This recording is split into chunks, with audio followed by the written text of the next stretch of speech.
God bless Doug Poppa, an honest cop. See, we did it, Doug.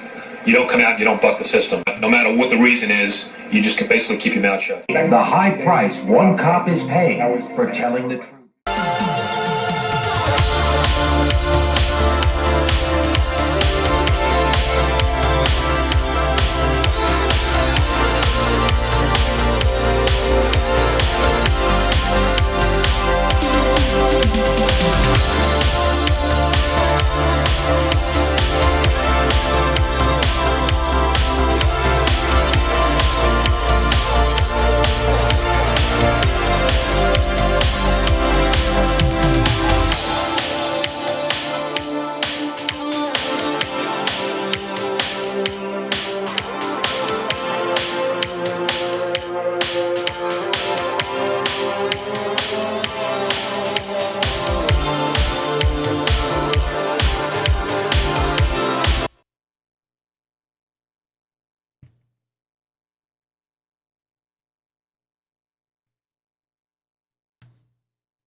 From Las Vegas, Nevada, this is the Doug Poppa Podcast, Thursday, May 21st, 2026.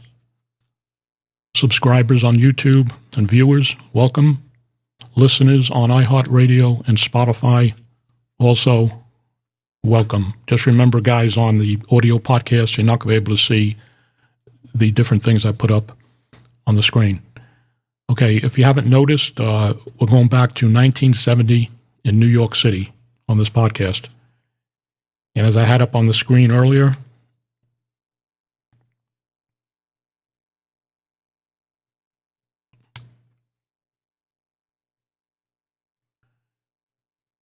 April 25th, 1970, New York Times investigative journalist David Burnham.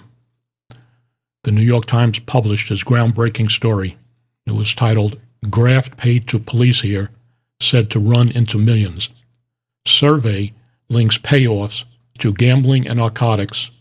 Some on the Force Accuse Officials of Failure to Act."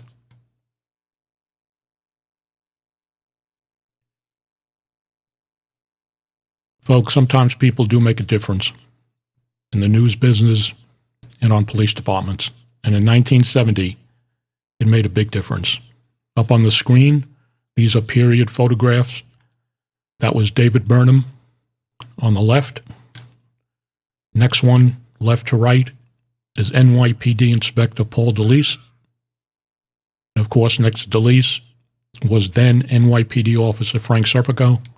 And next to Frank was then NYPD Detective David Durk. Now, David Burnham passed away in 2024.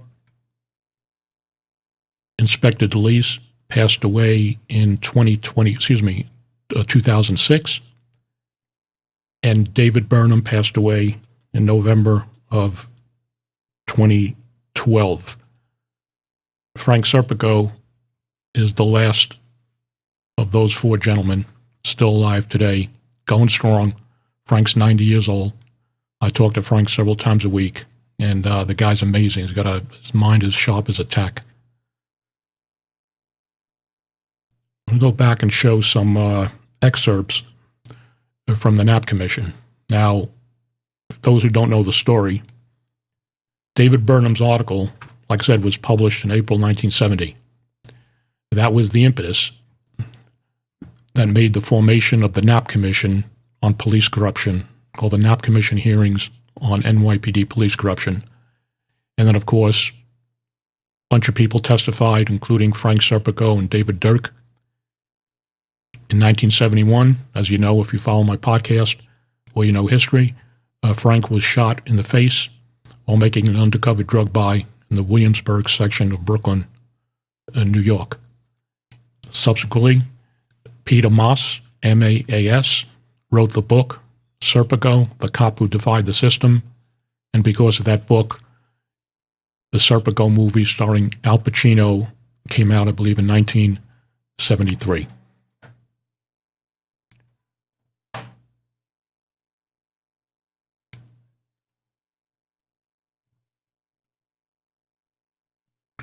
These are some excerpts from Frank Serpico and David Durk testifying at the Knapp Commission hearings.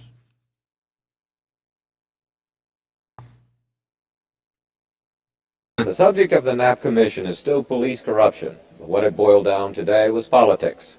Specifically, did Mayor Lindsay or his administration know about widespread police corruption even 3 or 4 years ago? 2 New York City policemen, David Durk and Frank Serpico, say it's so. They've testified they told Lindsay officials about the corruption, but in return were told nothing was being done, first because of a potentially violent summer, and then because Lindsay was up for re-election. He said, "I've been holding something for you," at which time he handed me a white envelope, and he told me, "This is from Jewish Max." I asked him what I was to do with it, and he says, "Do what you please." Who was Jewish Max, to your knowledge? He was a gambler of a large syndicate. What was in the envelope? Approximately $300 in U.S. currency. I told him that I didn't need the money and I didn't want to get involved. He told me it was okay, and he accepted the money and thanked me. When you say he accepted the money, what physically did he do with it? He took the money out of the envelope and he stuffed it in his pocket. He informed me about the pad. Now, the pad, what is a pad? How do you define it? A pad is a systemized pickup of monies from gamblers in order to give them immunity from arrest. Suggestion made that you carry an electronic device yourself in investigating the corruption? Yes. And what was your reaction to the suggestion? If I personally wore a wire, the only information I could get was on a patrolman level, and I was not interested in just locking up patrolmen, that I wanted to take it to a much higher level where the problem lied. And who was present at the meeting? Myself, Detective Durk, and Commissioner Freeman. To the best of your recollection, what was said? I again informed the Commissioner of all the facts that I had related to the other people. And what was Commissioner Freeman's reaction? He said, "Well, what do you want me to do about it?" And there could be no life, no real life for me or anyone else on that force when every day we had to face the facts of our own terrible corruption. I saw that happening to men all around me. Men who could have been good officers, men of decent impulse, men of ideals, but men who were without decent leadership, men who were told in 100 ways every day, go along, forget about the law, don't make waves, and shut up. Your report has to tell us about the district attorneys and the courts and the bar, and the mayor and the governor and what they have done, and what they have failed to do, and how great a measure of responsibility they also bear. Otherwise, if you suggest, or allow others to suggest, that the responsibility belongs only to the police, then for the patrolmen on the beat and in the radio cars, this commission will be just another part of the swindle. The problem is that the atmosphere does not yet exist in which an honest police officer can act without fear of ridicule or reprisal from fellow officers. We must create an atmosphere in which the dishonest officer fears the honest one and not the other way around. I hope that this investigation and any future ones will deal with corruption at all levels within the department and not limit themselves to cases involving individual patrolmen. I hope that police officers in the future will not experience the same frustration and anxiety that I was subjected to for the past 5 years at the hands of my superiors because of my attempt to report corruption.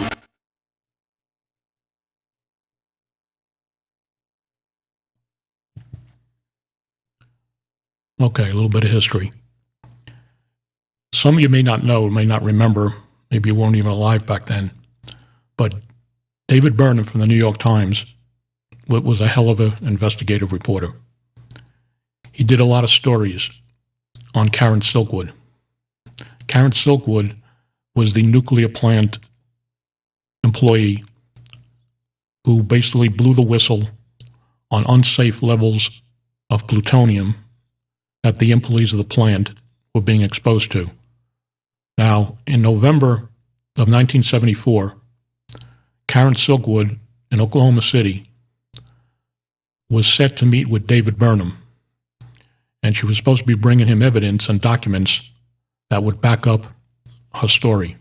Unfortunately, Karen Silkwood died in a single car accident on the way to meeting David Burnham. There's been a lot of speculation over the years whether she was forced off to the road or it was an actual accident. But what's interesting is that the documents that she allegedly had in her possession, including a notebook that some of her friends saw before she got into the car, none of that stuff was ever recovered at the accident scene. Now, KOCO Channel 5 out of Oklahoma City, when David Burnham died in October of 2024, they did a short broadcast on it, and I'm going to play that because it gives you a little insight until I get later on what I'm talking about. So this is KOCO Channel 5, Oklahoma City, October 2024, excuse me. The former New York Times journalist who reported on the death of nuclear whistleblower Karen Silkwood has passed away. David Burnham was supposed to meet with Silkwood here in Oklahoma the night she died in a car crash in 1974. Now, Burnham gave us one of his final interviews last year. He covered all sorts of issues in his time as a reporter for the Times as well as other publications, but it was his involvement in this story and then reporting that story of Karen Silkwood's death that has had so many in Oklahoma talking ever since. Silkwood died in a car crash just as she was reportedly about to expose serious issues to Burnham at her workplace, the Kerr-McGee nuclear plant in Crescent. Burnham told us in a rare interview last year the theories and speculation surrounding Silkwood's death have never been settled in his mind, saying that he thinks perhaps Silkwood's car crash was the result of another car running her off the road. Yeah, but Burnham says that he could never put the pieces together. There's lots of bits and pieces, and which raise questions and are tantalizing and sort of irritating to hang in your mind. But you can't, and it's something you can't answer because the facts are not there. That was from our conversation with Burnham last year. Again, he passed away this month, in fact, October 1st, at the age of 91. His wife tells us that he was at the dinner table and he choked.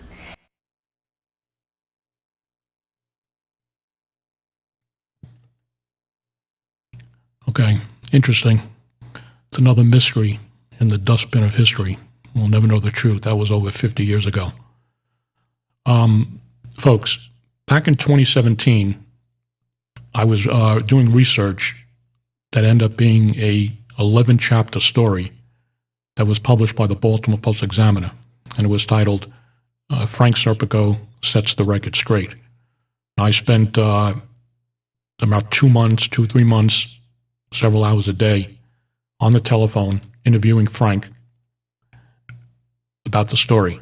And one of the things that came up in the discussion was there were some books written years ago that claim that a New York City Police Department captain and lieutenant were present at the meeting when David Durk, Frank Serpico, and Inspector Paul Delise went to the New York Times and blew the lid off widespread systemic corruption in the police department. It turned out that there was never a captain or lieutenant that went to the Times with Frank, Paul Delise, or David Durk. And it was, and I'll read something later on, get more insight into this, but it was it was Paul Delise, who was an inspector on the NYPD at the time, who Frank talked to and convinced him if he would go along with them, because, Frank was an officer, David Durk was a detective, they were considering low-level employees. They wanted somebody in rank, in brass, to go with them and talk about the allegations of corruption. And Paul Delise, who was an inspector at the time, went along with Frank and talked to David Burnham, with David Durk and Frank Serpico. Now, when I was writing this story, like I said, back in 2017, I had reached out to Frank and told him I wanted to do an in-depth story, in his own words, on whatever he wanted to talk about. And I'll have the links to that 11-part story in the description section of this video when it's published, and any other links to things I'm talking about I'll have in the description section also. Now, while I was doing the research, I had also reached out to David Burnham, and I got to thank him even to this day, wherever you are, Dave. I know you're somewhere looking down on us, for him to talk to me, and you'll see some excerpts of the interview I did with David Burnham, and a little excerpt from Frank talking to me in May of 2017. So I'm going to go ahead and play that one now. This is Frank Serpico on the phone with me, May of 2017. I've always said, to Dave Burnham's credit, because everybody says, oh, if it wasn't for this guy, it wasn't for that guy, like Durk wants to say, if it wasn't for him. I tell everybody, if it wasn't for Dave Burnham, this never would have happened. That was one. And the second guy, if it wasn't for him, it would have never happened. And that was Chief Inspector Paul Delise. Right. Who was my boss in Patrol Borough, Manhattan North. Okay? Okay.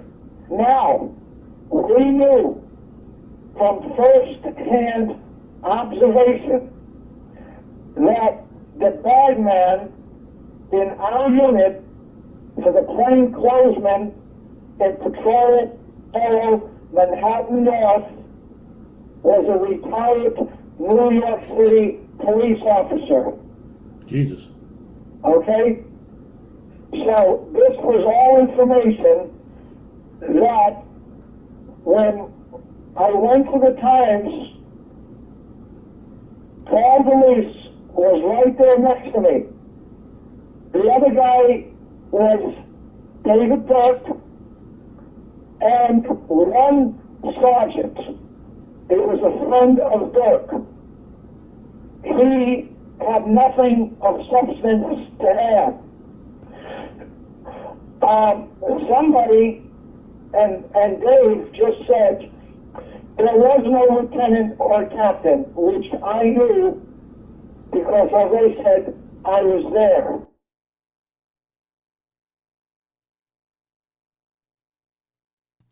Okay, folks, that was Frank Serpico from May of 2017.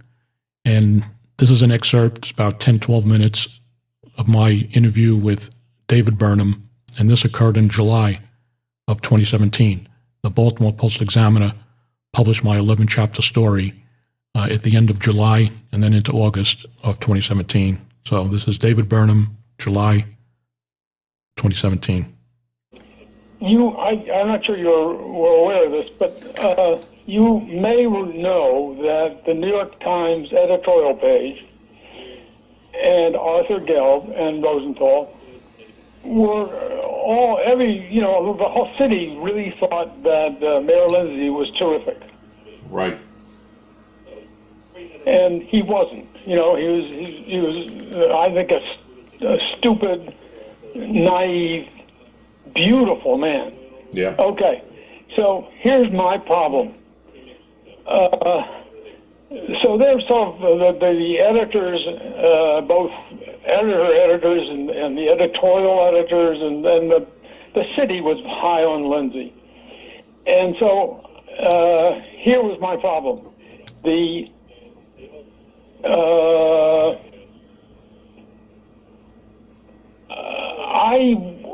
I sought very hard to develop information that would present information that the feeling, my feeling, Serpico's feeling, Delise's feeling, but this was a citywide problem, right? Not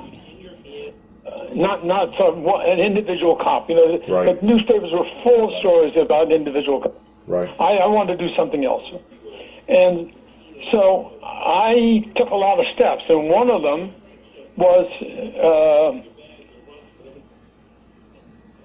and I don't remember whether it was my engineering or Frank's or what, but anyway, we managed to get a bunch of people in to sort of persuade Arthur and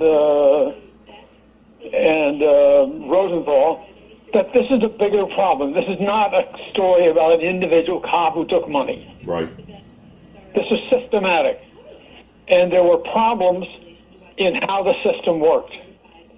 And to do that, having Frank and Delise and Durk, who was then well regarded, in the talk, was useful. Now, I don't know where, you've got this thing about there were X other people.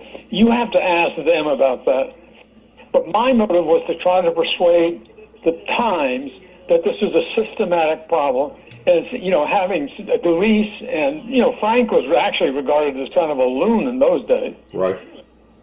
And Durk was, and to have them come in and spend, I don't know, it was 3 or 4 hours talking about their experiences. Right. And of course, as Frank says, the sergeant didn't have any really big experience, right. But that wasn't the point. The point was to not have this the story of one individual crooked cop. Right. And that was the purpose of it. Now, was were Gelb and Rosenthal in the meeting when this happened, or was just you and those guys? Well, Gelb. Okay. And a couple of others. Okay. Not Rosenthal. That's below. This is too minimal for Rosenthal. Right. And they came around and supported the paper, and it was a long, but it had there was I would just soon not be call it this, but it was kind of a propaganda thing on my part. Right. That this isn't something, and I had done a lot of reporting. There was a guy in SIU whose name I can't remember at this moment, who was in the news some, and he was talking to me. He didn't want to be quoted, but he was talking to me about everything going on, and there had been a police SIU agent had gotten involved in a shooting, and this guy in SIU pointed this out to me, and actually. The district attorney of the Bronx got interested in it, and so there was lots of other evidence. And I had interviewed, I had interviewed scores, maybe dozens, or maybe a few hundred people in this period where I worked on this. Right. And one other thing, when I came to the Times. I had adopted the idea, and this was not what the paper was thinking about. I decided that what I want to do was present evidence about how the agency I'm looking at, whether it's the district attorneys or the judges or whatever, and you look at my stuff, and I did a lot of stuff on the not police department, were not achieving their stated goals. So I took the stated goals of the NYPD. They're protecting the public. Right. And they weren't. And that's what I wanted to do. And, of course, I had caught Serpico's attention by my cooping story. Right. Right. I saw that, the 1968 story about the cop sleeping expose. Yeah. Yep. And, Howard Leary, the then police commissioner, yelled and screamed and everything. But that story, I had photographs, and that flew. And that established, I think that's why Frank and Delise and all said, well, he's a straight shooter. Right. So that's essentially my pitch. Okay. And I don't think, there may be a conflict in what they wrote. Well, there is. Like, those books were written such a long time ago, and the story I put, because I asked Frank about that, I says, I don't care what they said in the book, because there's a lot of stuff in those books they wrote that is just outright lies. But I said, I'd never heard that there was that many people there, like a captain. He goes, no. Yep. It was David Durk's friend. I don't think we're... Yeah, he said there was no lieutenant, there was no captain there, and, and I said, fine. I said, And Delise was an inspector, right? Yeah, he was an inspector. Delise was an inspector. Dirk, I think, was a sergeant at the time, and then he said his other friend was a sergeant. He says, but he didn't really have anything to say of value. So, yeah, that's what I'm putting. I just wanted to get it right, because that's basically what Frank said. I'm just concerned on this. My basis for the story is getting Frank's words on himself on what happened over the years, because I've read so many books, and we hit on a lot of books in the article, that he's saying it's just not true. I never said those things, and this is what it was. They twisted all the words around. So it's 50 pages long right now. And I'll stick a little in there, which you told me about, how it got started and why you did it and everything. Yeah, I saw your story the other day that I think it was 1968. You wrote the expose on the cops sleeping on the job, and that basically was a big story. And that wasn't me. That wasn't so mean. That wasn't aiming at an individual. That was saying the department didn't care about this. Right.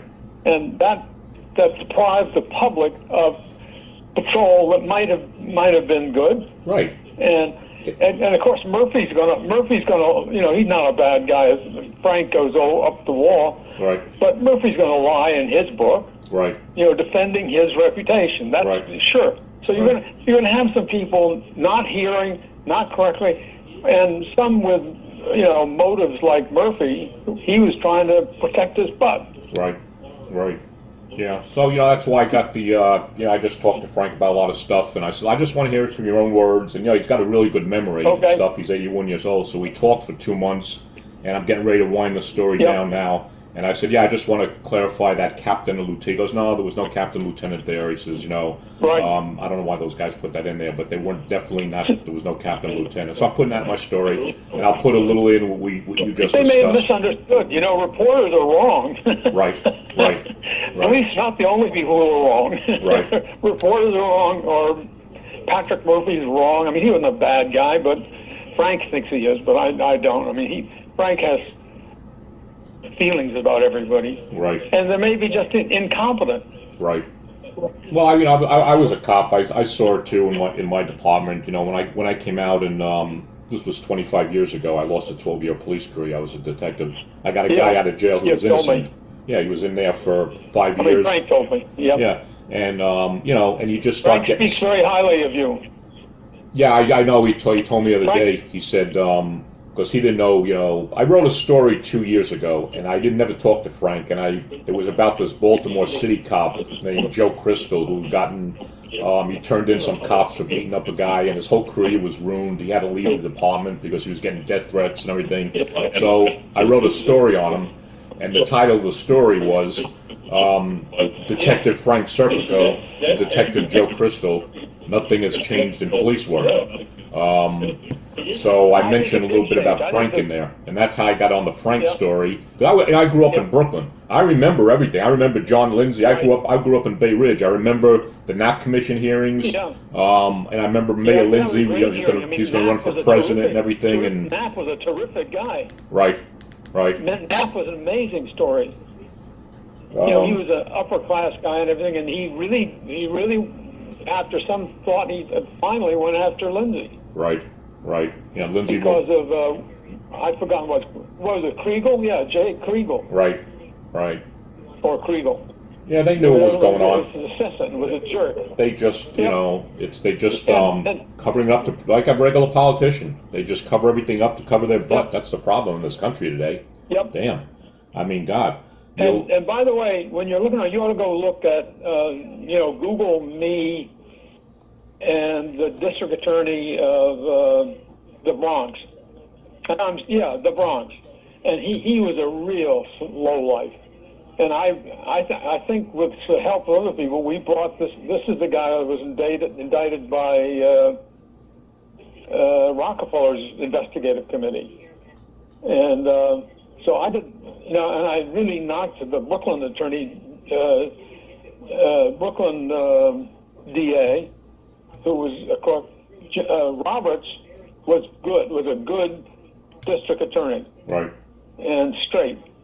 But New York had a lot of problems. And, they had crooked cops. But the city council of New York was crooked. Right. They withdrew money from NAP and refused to fund them. And so, I don't know, it was a wonderful story to work on. And by the way, I got death threats too from police and from the Bronx District Attorney's staff. They call them up and say, "We're going to kill your child." Holy Jesus! And that happened, and I went and talked to Sid Cooper. And you remember the name Sid Cooper, right? Yeah, he was the or don't you? Yeah, the chief inspector for personnel.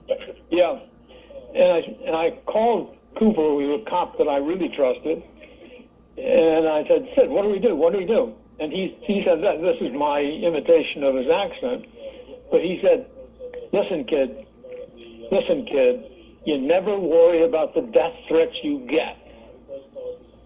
It's those you don't get you worry about." That's right. And I talked this over with my wife, the then wife, and she thought about it and said, that makes sense. And so we didn't run. We stayed there. Right. And she was, we were allegedly putting our children's lives at stake here. Right. But that happened. Anyway, it didn't happen, though. As Sid said, Cooper was a wonderful guy. Sid and I went to the hospital when Frank got, later in the day, in the morning when Frank got shot. Right. And we talked to him. Anyway. That's enough, right, for you? Yeah, that's fine. I'm going to put in there what you told me. I'll put in the story, what you told me, because people are interested. You broke that story, yep. And that was like, Jesus Christ, man. That was like the biggest story in the United States at that time. It was just huge. It was a big deal. It was the first time a cop and a reporter had come out and exposed widespread corruption on a major police department in the country. It was good story. Okay, listen, Dave, I appreciate it. I'll put your comments in the story, which you told me. I'll add that in there because people will be interested in that. And I appreciate it. Stay healthy, man, and keep doing what you're doing. I use your track thing. One thing you might do if you wanted to get the NAP Commission report in the library. Yeah, I already have it. I ordered it 3 months ago. Because they said the NAP Commission concluded that a substantial majority of New York policemen were corrupt, right. Not counting food. Right. That was their conclusion. Right. Anyway. Yeah. You can see I feel passionately about it. Yeah. But have fun and stay in touch if you want to, and I'll send an email to Frank saying we talked. Okay. I appreciate it, Dave. Okay. Thanks, buddy. Thank you. All right, man. Bye-bye. Bye.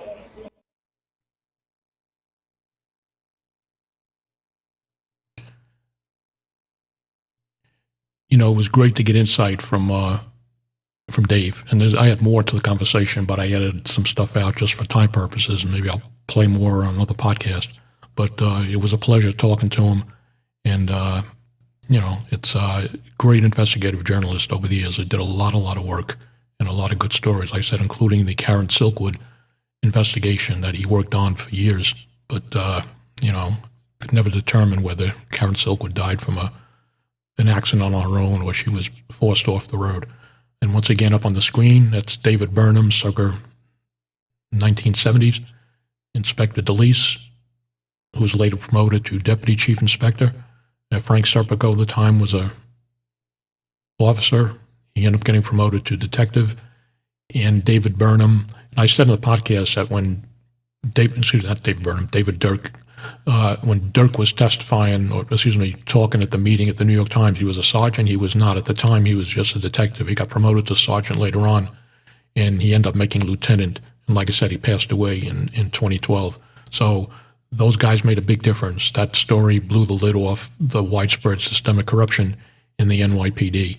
And, it goes to show one reporter and a couple of cops can make a big difference, and a lot of changes came about in the NYPD.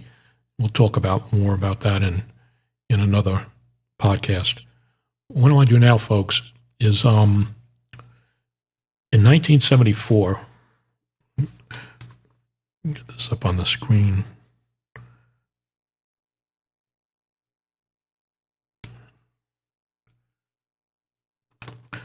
Okay. In 1974, a reporter by the name of Mark Hogan, he was a reporter for the Patent Trader newspaper in New York. Now, on June 20th, 1974, he published a story titled Serpico's Partner Remembers, and it was his interview with then Deputy Chief Inspector Paul Delise, who was still on the New York City Police Department.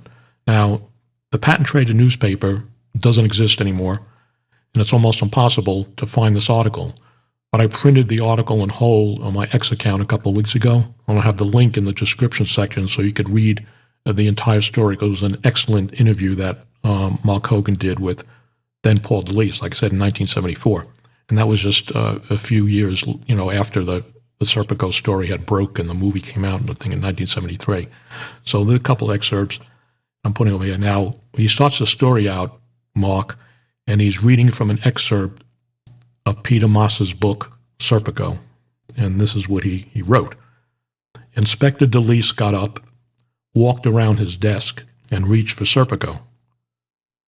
Quote, "I want to shake your hand," Delise said. "You know, you did a wonderful thing for the department. You're a credit to it, and you've got a hell of a lot of guts. I'm lucky to have you in my command, somebody that I can rely on. You're like a breath of fresh air for me." And that was an excerpt, like I said, from the Peter Moss's book, Serpico. And if you didn't see the Serpico movie, you don't know the story, when he got transferred, Frank got transferred into Paul Delise's command, cops didn't want to work with Frank because they didn't trust him. Because if you're an honest cop and a good cop at the time, you were considered no good. And Frank was the guy that was good. Everybody else was bad. So Inspector Delise, remember, this guy was an inspector in the police department. He ended up going on the street with Frank, and they did a lot of arrest and undercover stuff, and you saw that portrayed in the movie Serpico. So then Mark Hogan goes on in the story. He says, "It has been just over 4 years since Inspector Paul Delise walked into the New York Times with his one-time partner, Frank Serpico, and Detective David Durk to give reporter David Burnham a blockbuster story about cops on the take in New York. The story generated the Knapp Commission, whose investigations would shake the New York City Police Department from top to bottom." And then he goes on and he says, if Frank Serpico decided to go along with Durk's suggestion that they tell their story to David Burnham of the New York Times. But Serpico felt he and Durk lacked credibility without some brass to back them up. Serpico decided to ask Paul Delise to go with them. His instincts were right, because David Burnham later told Delise it was the inspector who convinced the Times to print the story. Because, like I said, he was in the meeting with David Durk and Frank Serpico when they went with Burnham, but an inspector is a really high rank in the NYPD. So that's the deciding factor where the Times decided to publish Dave Burnham's blockbuster story. And then it goes on, he says, Paul Delise had more than 27 years on the force when Frank Serpico sounded him out about going to the New York Times. And this guy put his job on the line, his career. As far as I know to this day, Paul Delise was the highest ranking officer ever in the NYPD to go outside the department and expose and talk about the allegations of corruption. Good man. And then it goes on. He said, Delise decided to go to the Times with the two younger officers. Quote, I was willing to back them up, unquote, Delise said. Quote, my feeling was they had done a tremendous job, unquote. It wasn't until April 1970, several weeks after the three talked with Mr. Burnham, that the series began to run. The first article appeared the day after Mayor Lindsay, having got word of the story, hastily announced the formation of a special 5-man committee to look into police corruption. The committee, made up of city administrators, was later abandoned under political pressure, and later Wall Street lawyer Whitman Knapp was named to head an independent citizen committee, and that was the Knapp Commission hearings on police corruption that went over at least 2 years. I want to get a picture up over here before I forget.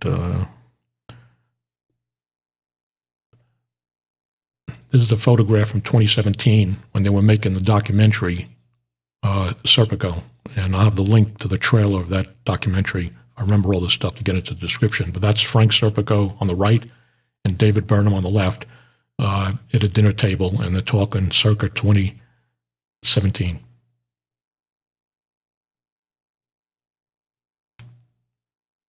Now, like I said, Paul Delise passed away in August of 2006. And I want to read what his daughter wrote, Paul Delise's daughter, on his obituary page, which was published Saturday, August 26, 2006. She says, my father worked as a police officer for New York City. He retired after 30 years of service in the rank of Deputy Chief Inspector. During his service, he made a lot of good friends and a few enemies. His good friends were those who were honest, like him. His enemies were those who were dishonest and corrupt. He entertained countless people with his police stories, especially during holiday dinners. He achieved some notoriety in the latter part of his career by helping fellow officer Frank Serpico expose the corruption on the force to the New York Times, which started an investigation that led to the Knapp Commission. I was too young to appreciate or understand this. All I remember is how proud I was to say my father was in a book and a movie that had something to do with the guy named Frank Serpico, who worked under my father, got shot, exposed some type of scandal that later became the topic of some famous investigation that created a whole bunch of controversy, but generated a lot of changes in the police department that later became the topic of a lot of book deals in which my father was notoriously cited. I wish I could honor my father better by speaking more eloquently on this topic, but I can't. I never really saw my father as a policeman. I saw him as a funny guy, an artist, a philosopher, and a romantic who used to like to sing like Mario Lanza at the top of his voice while driving down the Cross Bronx Expressway. Someone recently referred to my father as a legend. I know he leaves behind a legacy which we are all proud. Very well said.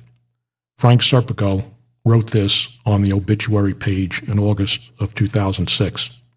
I could not agree more. Even in life, he was referred to as St. Paul. The only retirement gift I received from the whole NYPD was from Paul in his usual funny way, a money clip with a detective shield and the inscription, quote, to Frank, a good cop and a good friend, unquote. I say ditto to you, Paul. I know you are in good company with all the other good saints. Without you, it would have never happened. Signed, Detective Frank Serpico, NYPD, retired. This guy is just unbelievable, Delise. Unbelievable what he did.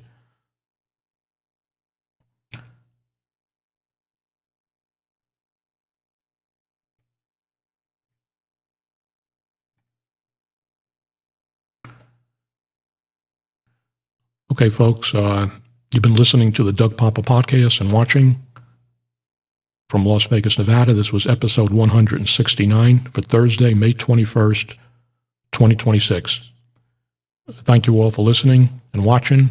I got a lot more stuff coming out on a lot of different things, stuff going on with the Las Vegas Metro Police and other things I want to get off my chest and talk about. And hope to have Frank Serpico on the podcast again. Like I said, I did my podcast in 2019 when I started my podcast. And Frank's been on my podcast as a guest 6 times already. And I'm still a contributor to the Baltimore Post Examiner. They still put links into some of my podcast episodes on their page. But, I talk to Frank several times a week. The guy's 90 years old. He's out there on his farm in upstate New York, is chopping wood and working outside and, living with his girlfriend, his mate. And, he's unbelievable. He's got a mind sharp as a tack. And I don't think I'm ever going to make it to his age. But I've got to really thank Frank over the years. He's a really good guy to talk to, and he's a really good friend. So that's it, folks. Episode 169 is in the books, and more stuff coming in the future, so hope to see you again. If I wouldn't do it all over again, I would take the badge and I would leave it on somebody's desk and get out of police work. One man who confronted truth and consequences.